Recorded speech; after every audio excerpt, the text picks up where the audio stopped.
আছে মদের দোকানে। আর 1400 বছর আগে আমার আল্লাহ কোরআনে বললেন মদ তোমাদের জন্য স্পর্শ করা হারাম। জোরে বলুন না সুবহানাল্লাহ। এরা বলছে মদ খেয়ে মাতলামি কর, কি বুঝলে? সেদিনে আমি গাড়ি নিয়ে বেরোচ্ছি, আমার রাস্তায় দেখছি একটা মাতাল মদ খেয়ে গাল দিচ্ছে খুব। ড্রাইভার বললে একে দুঘা দুবা আমরা দিই না, তোর দোষ হয়ে যাবে। ওই হক পথে আছে, তুই না হক পথে আছিস। হ্যাঁ, মাতাল্লা হক পথে কেন? সরকার লাইসেন্স দিয়েছে মদ খা। আর 1400 বছর আগে কোরআন আদর্শ দিল, মডেলিং এর যুগ কোরআন দিল, মদ তোমাদের জন্য স্পর্শ করা হারাম। আপনারা কি মনে মনে ভাবছেন নবীজির যুগে ছিল না? এখন 5 স্টার হোটেল যেখানে বারেতে মেয়েরা ড্যান্স করে আর মদের ফুয়ারা চলে, তাদের উপরে টাকা উড়ানো হয়। নবীজির জামানায় ছিল হাম্মাম। হাম্মাম মানে মদের ভাটিতে মদের একটা আসর বসতো, সেখানে মেয়েরা নর্তকীরা ড্যান্স করত। সেই নর্তকীদের উপরে পয়সা উড়ানো হতো আর তারা তাদের দেহর ব্যবসা করত। আর ওইটারই তাবদীল হচ্ছে 5 স্টার হোটেল। হাম্মামের তাবদীল 5 স্টার হোটেল, পরিবর্তন হয়ে এগুলো 5 স্টার হোটেল হয়েছে। যারা 5 স্টার হোটেলে গিয়ে টাকা উড়াও, যারা 5 স্টার হোটেলে গিয়ে নিজের যৌবনকে উড়াও, তারা শুনে লাও 1400 বছর আগে আমার আল্লাহ কোরআনে বললেন ওয়ালা তাকরাবুজ জিনা ইন্নাহু কানা ফাহিশা ওয়া সাআ সাবিলা। হে নবী, ব্যভিচার করা তো দূরের কথা, যে রাস্তায় ব্যভিচার হয় সে রাস্তার ধারে পাশে তোমরা যাতায়াত করো না। জোরে বলুন সুবহানাল্লাহ। আল্লাহ 1400 বছর আগে বললেন। আপনি বহরমপুরে চলুন, লাইসেন্সধারী পতিতালয় আছে, আছে না নাই? কথা বলেন। বহরমপুর, আসানসোল, বর্ধমান, কলকাতা, কৃষ্ণনগর, যতগুলো পশ্চিমবাংলার টাউন আছে, নয় ভারতের টাউন আছে, সব পতিতালয় খুলে রেখেছে। লাইসেন্সধারী পতিতালয় লেখা আছে, লাইসেন্স দিয়া পতিতালয়। আপনি যখন যাবেন কেউ বাধা দিবে না, বেরিয়ে এলি পুলিশে ধরবে, টাকা বার কর, কোথায় গেলি? আপনারা দেখুন সিগারেটের প্যাকেটে কি লেখা থাকে? শুধু সেটা লেখা থাকে তো দূরের কথা, নো স্মোকিং এর নিচে লেখা থাকে ক্যান্সারের কারণ। ঠিক কি না? কথা বলেন। লেখা থাকে। আপনার সামনে পানির বোতলটা দেন তো, এই পানির বোতলটায় আমি যদি বলি এটা ভাই বিষ আছে, খেও না, কিন্তু আমি বিক্রি করবো, তোরা খা। কথাটা বুঝতে পেরেছেন না? পারেন না? বড় কষ্ট লাগে শুনেলেন। ইসলামে কেন স্মোকিং নিষেধ, নেশাগ্রস্ত জিনিস নিষেধ, জানেন কেন? আল্লাহ তাআলা কোরআনে বলেছে তোমরা নিজের শরীরের ক্ষতি করো না। নিজে থেকে ক্ষতি করা যাবে? আত্মহত্যা করা কি?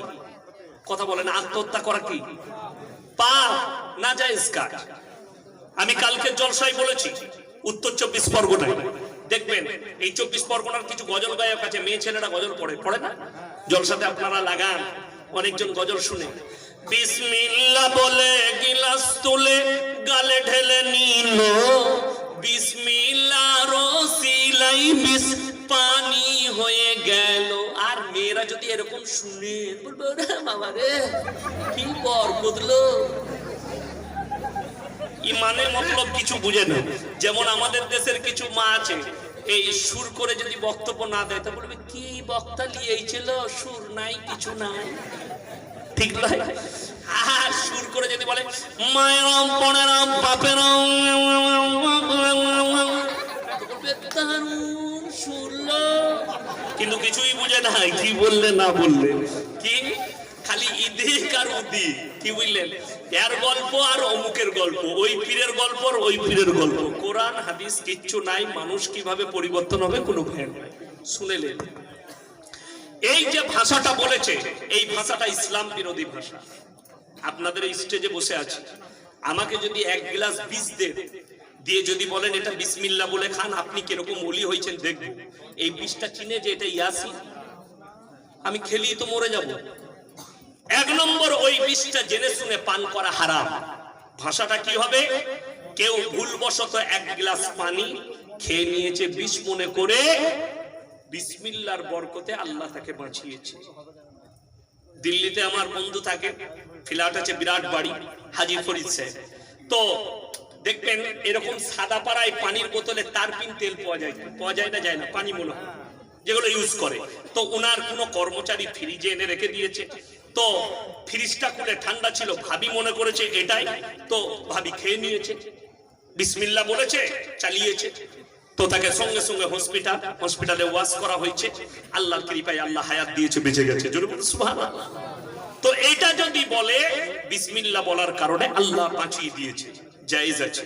এই কারেন্টের তার আমি যদি বলি, বেনাদাহার মানুষরা দেখো আমি কত বড় আল্লাহর ওলি, কারেন্টের তারে হাত দেবো আমাকে শর্ট মারবে না। উচিনে যেটা ইয়াসি, ওর কাজ হচ্ছে শর্ট মারা। হাত দিতে গেলি অ্যাম্বুলেন্স ডাকতে হবে, মালটাকে ঘরে দিয়ে জানাজা হবে কাল, ঠিক কি না? আচ্ছা, কেউ যদি বিসমিল্লাহ বলে সাপের গর্তে হাত পড়ে, চুমু খাবে না কামড়াবে? সাপের গুণাবলী হচ্ছে, সিফাত হচ্ছে কামড়ানো। ও সাপ যখন হযরতে আবু বকর সিদ্দিক রাদিয়াল্লাহু তাআলা আনহুকে চিনেনি, ইয়াসিনকে কি করে চিনবে? বলার আগে ভাবতে হবে কি ভাষা বলছি। কোরআনে আছে ফামালি তুররা গায়রা বাগি ওয়ালা আদিন ফালা ইসমা আলাই। আল্লাহ কোরআনের এতটা মূল্য দিয়েছে, আমাদের যুবকদিকে একটা ডোজ দিয়ে, তাই না? এই কথা প্রসঙ্গে আল্লাহ কোরআনের এত মূল্য দিয়েছে যে তোমরা এমন জায়গায় পৌঁছে গেছো, বা কেউ মানে ক্ষতিগ্রস্ত, সেখানে কোনো খাবার নাই, আপনি না খেলে মারা যাবেন। এমন অবস্থায় তোমার সামনে যদি হারাম জিনিস থাকে, সেটাকে অতটা ভক্ষণ করে নাও যতটা খেলে তোমার প্রাণ বেঁচে যাবে। জোরে বলুন সুবহানাল্লাহ। অতটা খেয়ে নাও। এখন তো যুবকরা আমাদের কি বুঝলেন, 3 দিন যদি বেল লাগায় কোনো মেয়ে আই লাভ ইউ বলে, 4 দিন পরে তার নাম লিখবে দীপালি, সিপালি, হাত কেটে নাম লিখছে হারামখোর। কি বুঝলেন? 3 দিন কার, 4 দিন, 1 মাস ভালোবেসেছে, 3 দিন সারগাছি পার্কে দেখা করেছে, 5 দিনের বেলায় সে মেয়ে বলছে, ঘরে বাপ বলছে ওই ঘরে তোর বিয়ে দেবো না, বলছে জানটাই রাখবো না, গলায় দড়ি নাইলে ইঁদুর মারাবি, দিয়ে বেলডাঙ্গা হসপিটালে কি হলো বলে ইঁদুর মারা বিষ খেয়েছে। প্রেমের ব্যর্থতা ওরা শুনেলেন। আল্লাহ তুমি যদি 3 দিনকার প্রেমে, আমার মায়েরা শুনবেন, যুবতীরা যুবকরা, 4 দিনের ভালোবাসায় তুমি যদি গলায় দড়ি দাও আর আত্মহত্যা করতে চাও, তোমার মা তোমার বাবা 19 বছর 20 বছর তোমাকে পেলে বড় করেছে, তার প্রেমে ভালোবাসায় তুমি কি করলে? প্রমাণ দাও। তার মানে তুমি তোমার মা বাবাকে ভালোবাসো না। বুকা ছেলে কোথাকা প্রেমে কখনো গলায় দড়ি দেয়? যদি বলেন হুজুর একটা হাদিস শুনান, আল্লাহর হাবিব সাল্লাল্লাহু আলাইহি সাল্লামের কাছে হযরত উসমান গনি রাদিয়াল্লাহু তাআলা আনহু আবদার করলেন, ইয়া রাসূলুল্লাহ আমি আপনার মেয়ে ফাতেমাকে বিবাহ করতে চাই। জোরে বলুন সুবহানাল্লাহ। নবীজি উত্তর দিলেন, হে আমার সাহাবী, হে উসমান গনি, তুমি ফাতেমার থেকে ভালো বিবি পাবে, ফাতেমা তোমার থেকে ভালো স্বামী পাবে। আল্লাহর নবী বিবাহ দিলেন হযরত আলীর সঙ্গে। জোরে বলুন না সুবহানাল্লাহ। আপনার ইচ্ছা গেছে, কারণ মেয়েকে পছন্দ হয়েছে, আপনি বলে পাঠান যে ভাই অমুকের কাছে প্রস্তাব পাঠাও, আমি ওনার মেয়েকে বিয়ে করতে চাই। তকদিরে থাকলে হবে, না হলে হবে না। ওই জন্য আল্লাহ প্রাণের মূল্য দিয়েছে। লাইনে থাকতে হবে, বেলাইনের কথা বলা যাবে না। আপনি লাইনে থাকুন, কিরিচের বাইরে যাবেন না। আমাদের সমাজের কিছু লোক কিরিচের বাইরে চলে যায়। আল্লাহর কসম করে বলছি, তোমার জন্য একটাই পথ, ইহদিনাস সিরাতাল মুস্তাকিমের পথ। এর থেকে ভালো পথ পৃথিবীতে আর কিচ্ছু নাই। কোরআনের পথ বেছে নাও। যারা বলছে শুনে নিন, ওয়ালা তাকরাবুজ জিনা ইন্নাহু কানা ফাহিশা ওয়া সাআ সাবিলা। হে নবী বলে দাও, যে রাস্তায় ব্যভিচার হয় সে রাস্তার ধারে পাশে তোমরা যাতায়াত করো না। ইসলাম ব্যভিচার থেকে রুখে দিয়েছে, ধর্ষণ থেকে রুখে দিয়েছে, জিনা থেকে রুখেছে, ইসলাম মদ থেকে রুখেছে, নিশাগ্রস্ত জিনিস থেকে রুখে দিয়েছে। জোরে বলুন সুবহানাল্লাহ। আজকে তো বড় কষ্ট লাগে আমাদের কাছে শুনেলে, অনেক লোক ফতোয়া লেয় না, হুজুর বিড়ি খাওয়া কি? হুজুর ফতোয়া দিলে মাকরুহ, দেয় না দেয় না, ফতোয়া দিলেন মাকরুহ হয়ে গেল। এরপরে যখন মাকরুহ হলো, তো তোর হুজুর কেন খায় না? কথাটা বুঝতে পেরেছেন না? পারেন? হুজুর বিড়ি খায় না, হুজুর ফতোয়া দিচ্ছে মাকরুহ। এই লোকটাই যে ফতোয়া জিজ্ঞেস করেছে বিড়ি খাওয়াটা কি খাবার লেগে, আমি মাকরুহ বলে দিলাম, তো আমি খেলে আমার পেছনে নামাজ পড়ি না কেন? তখন বলছে আমাদের হুজুর বিড়ি খেয়েছে, ওর পেছনে আর নামাজ হবে না, হুজুর খেলে হারাম আর তুই খেলে মাকরুহ, হারাম করে জুতোর বাড়ি খেয়েছিস। পাগলামির একটা সীমা থাকে, এটাই কষ্টের বিষয়। মুসলমান নিজেদিকে হেফাজত করো, বেঈমান কাফের। আজকে গোটা পৃথিবীর মানুষ বিভ্রান্তের মধ্যে আছে। কি বিভ্রান্ত? ইসলাম থাকবে কিনা, ভারতে ইসলাম থাকবে কিনা, মুসলমান থাকবে কিনা। আরে আমি তো দোয়া করি, আপনি মোদিজিকে ভয় খাচ্ছেন, আপনি যোগীজিকে ভয় খাচ্ছেন। যোগীজি তো আপনার मालदाई ऐसे बोले गई अगर बंगाल के सत्ते में हम आए तो 24 घंटा के अंदर गाय काटना बंद कर देंगे। क्या बोले मालदार मुर्शिदाबादेर लोगराई तो गरुगुलो खाচ্ছে। বীরভূম থেকে গরুগুলো কোন দিকে পাচার হয় কথা বলেন না? মালদা মুর্শিদাবাদের লোকই তো খাচ্ছে। আর আমার কষ্ট অন্য কোথাও নাই। হতেই পারে হিন্দু ভাইরা বলে আমাদের দেবতা, যোগীজি বললে এ हमारा মা है। তো যদি গাই মা হয়, গায়ের যখন বাছুর হয় তার আবার বাচ্চা হয়, নানি হয় না কেন? সবাই মা হলে তোর বাপের ক্যারেক্টার খারাপ হয়ে যাবে। কথাটা বুঝতে পারেন না? আচ্ছা কেউ যদি, আচ্ছা বলুন আমাদের মারা স্ত্রীলিঙ্গ না পুরুষলিঙ্গ? স্ত্রীলিঙ্গ। আমাদের স্ত্রীরাও ফিমেল, দুটোই মায়ের জাত। কেউ যদি বউকে বলে তোকে এত ভালোবাসি, মা বলতে মন যাচ্ছে, বউ ঝাঁটা করে মারবে না? মারবে না। বউকে মা বলা যাবে? বউকে মা বলা যাবে না। तो जोगी जी जरा संभाल के बोलिए, जरा सोच के बोलिए। अगर गाय माँ होगा तो फिर सांड बाप क्यों नहीं बन जाता? सांड का क्या कसूर है? सांड भी तो सोचता होगा। দেখবেন বাজারে, প্রত্যেক বাজারে বড় বড় টাউন গুলোয় একটা করে ষাঁড় ছাড়া থাকে না, থাকে না দু চারটা করে, ওরা এমনি ঘুরে বেড়াচ্ছে। তো ষাঁড়ও মনে মনে চিন্তা করবে, যেমন আপনারা বলুন গায়ের বাচ্চা হলে দুধ খায় না মুখ খায়? কথা বলে না? দুধ খায়। আর আমাদের দেশের কিছু লোক আছে তারা মুখ খায়, ঠিক কি না? এই করোনার সময় একজন নেতা বলেছিল, কোথাকার দিল্লির পার্লামেন্টের মেম্বার, আমি এদিকে দেখি আর চিন্তা করি নবীজির হাদিসটা কত সত্য। নবীজি বলেছিলেন এমন একটা দিন আসবে অশিক্ষিত মূর্খরা দেশ চালাবে আর শিক্ষিতরা বসে ভ্যাল ভ্যাল করে তাকিয়ে দেখবে। তিনি গায়ের পেছনে মুখ লাগিয়ে মুখ পান করছে আর বলছে গোমূত্র পান করো করোনা ভাগ জায়গা। এই কথা শুনে ডানকুনির একটা ঘোষ, তার 40-50টা গায় আর মোষ আছে, সে দেখলে আল্লাহ এতগুলো মুখ ফেলবো কেন? সে সব বালতি করে ধরে ব্যারেলে ভরে বিক্রি করছিল। পুলিশে দেখে এসে অ্যারেস্ট করেছে। বন্ধ করবে? দোষটা তার না এমপি?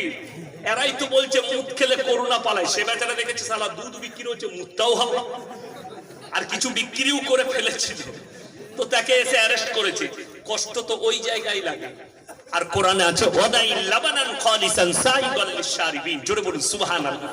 আল্লাহ কোরআনে বললেন গায়ের রক্ত গোবর থেকে নিচুড়ে তাদের স্তনে তোমাদের জন্য দুধের ব্যবস্থা করেছি। জোরে বলুন না সুবহানাল্লাহ। আল্লাহ আমাদের জন্য গায়ের স্তনে দুধের ব্যবস্থা করেছে। মানুষ আর জানোয়ারের মধ্যে পার্থক্য আছে না? বলে দিই, গাইকে যদি মা বলে কত বড় নিকৃষ্ট কথা হবে বলে দিই। নিজের মাকে অপমান করা হবে, নিজের বাবাকে অপমান করা হবে। ষাঁড়কে বাপ বলবে। ষাঁড় কিন্তু যেখানে যদি একটা পালে 40টা গরু চড়ে, ও যাকে সুযোগ পাবে তার সঙ্গে জিনা করবে। ঠিক করলাম না? বলবেন কথা বলে শুনেলেন। আমাকে যদি জিজ্ঞেস করে যে ইয়াসিন তুমি কে, তো আমি আমার মায়ের কথা বলবো না বাপের কথা? কথা বলেন। আমি মৌলবি শওকতের বেটা, ঠিক কিনা?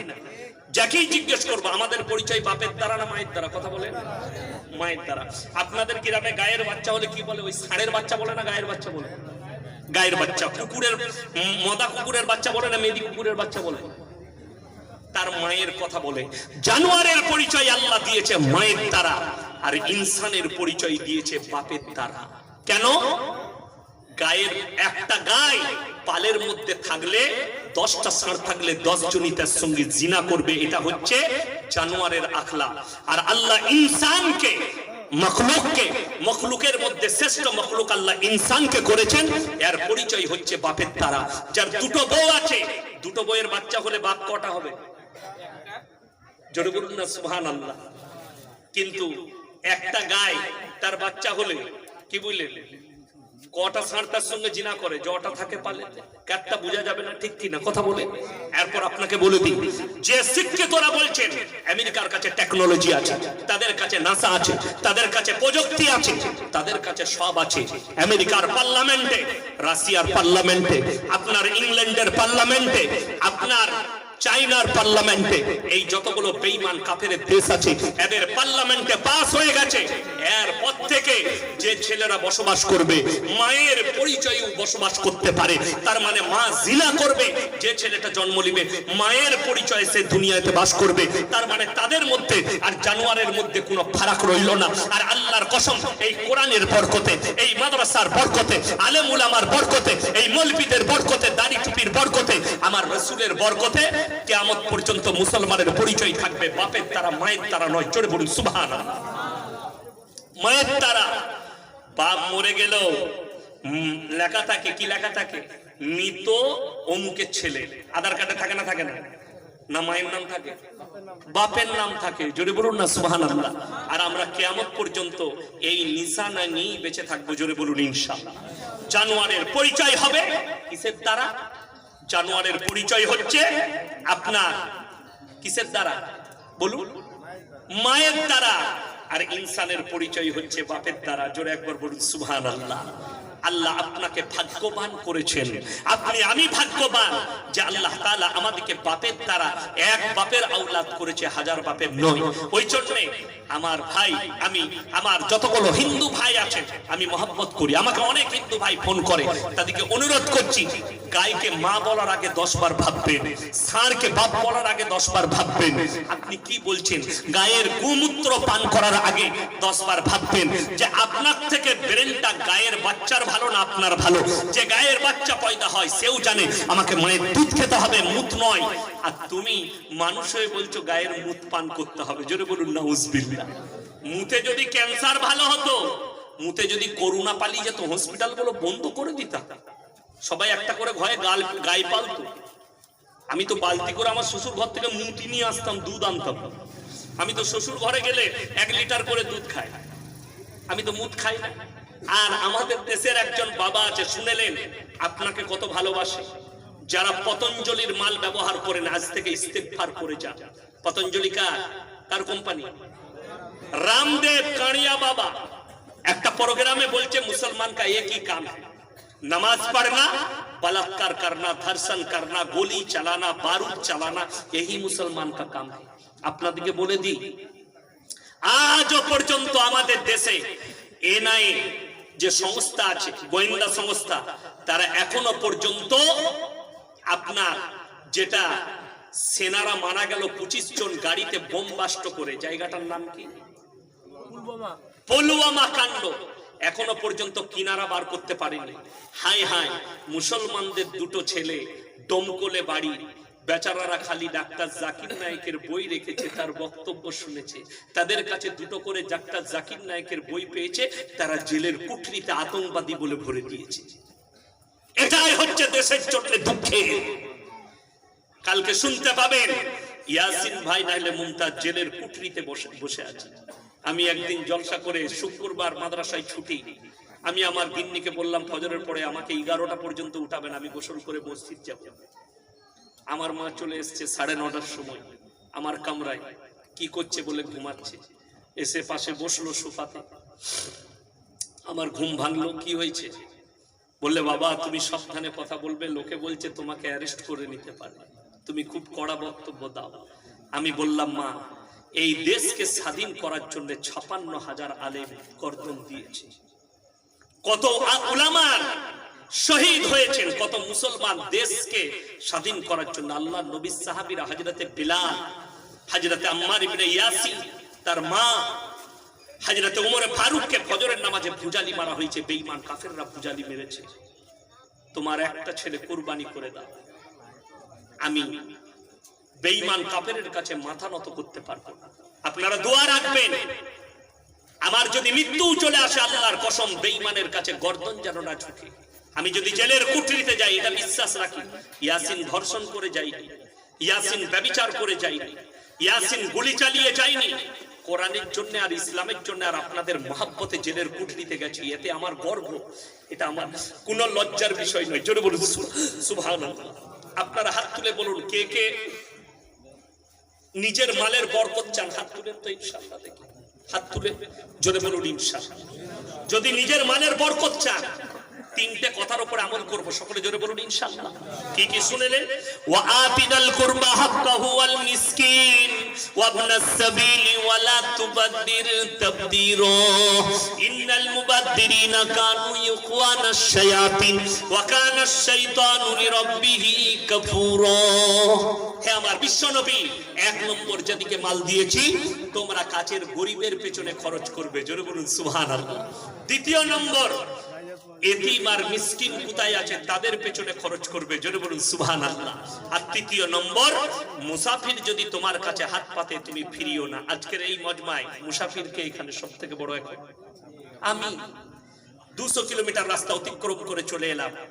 আমার মুমতাজ ভাই প্রায় অতটা রাস্তা অতিক্রম করে আসছেন কলকাতা থেকে, তিনি মনে হয় চলে এসছে আলহামদুলিল্লাহ, আমার পরেই আসবে একটু পরে। আমার মুসলমান ভাই, আমরা মুসাফির মানুষ, এই তিনজনের কাছে যারা তিনজনের খেয়াল রাখবে আল্লাহ তাদের মালে বরকত দেবে, জোরে বলুন সুবহানাল্লাহ। এই বেনবদাহার মুসলমান যুবক যুবতী দিকে বলে যায়, আমার ভাই দিকে যারা ইনকাম করেন বলে যায়, ইন্নাল মুবাদদিরিনা কানু ইখওয়ানাশ শায়াতিন ওয়া কানাশ শাইতানু লিরাব্বিহি কাফুরা। হে আমার মুসলমান ভাইরা, অপব্যয় করলে আল্লাহ তাআলা বললেন যারা অপব্যয় করে তারা হচ্ছে শয়তানের ভাই। কেউ অপব্যয় করবেন না, জোরে বলুন ইনশাআল্লাহ। অপব্যয় কি? আপনার পয়সাটা আপনি হারাম পথে খরচ করেছেন, গানে বাজনায়, ব্যভিচারে, মদেতে, জুয়াতে, সুদেতে, অপবিত্র কাজে আপনি পয়সাটাকে ব্যবহার করেছেন, তারা হচ্ছে শয়তানের ভাই। শয়তান জান্নাতি না জাহান্নামী? জাহান্নামী। আমার মুসলমান ভাই, আপনি আমি সকলকে আল্লাহ যেন জান্নাতবাসী করে, জোরে বলুন আল্লাহুম্মা আমিন।